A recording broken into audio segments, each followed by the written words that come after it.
আমি এখন যে জায়গাটির মধ্যে দাঁড়িয়ে আসলে আপনাদেরকে দৃশ্যটি দেখাচ্ছি, সেই জায়গাটি হলো এখানে লেখা রয়েছে জেলা প্রশাসক শিশু পার্ক মুন্সিগঞ্জ সদর মুন্সিগঞ্জ।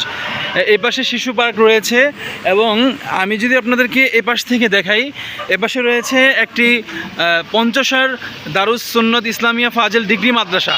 তো এই যে শিশু পার্ক আর মাদ্রাসা, এই হচ্ছে মাঝে রাস্তা, এটা চলে গিয়েছে মুক্তারপুরের দিকে, আর এই জায়গাটা চলে গিয়েছে মুন্সিগঞ্জ শহর, মুন্সিগঞ্জ সদর।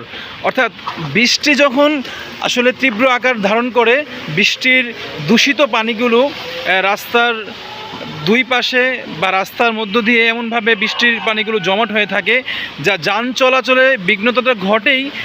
আশপাশের মানুষ, পথযাত্রী যারা রয়েছেন, তারাও কিন্তু অনেকটা সমস্যার সম্মুখীন হয়।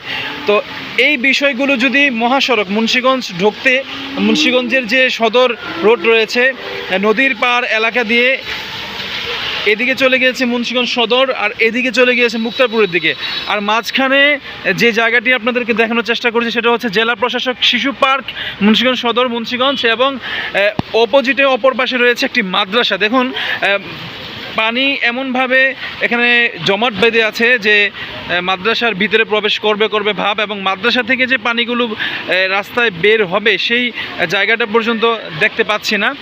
তো জনসচেতনতার জন্য যদি ভিডিওটি শেয়ার করেন, ইনশাআল্লাহ আশা করি দেশের উন্নয়ন হবে, মুন্সিগঞ্জের উন্নয়ন হবে, রোডঘাট উন্নতি হবে।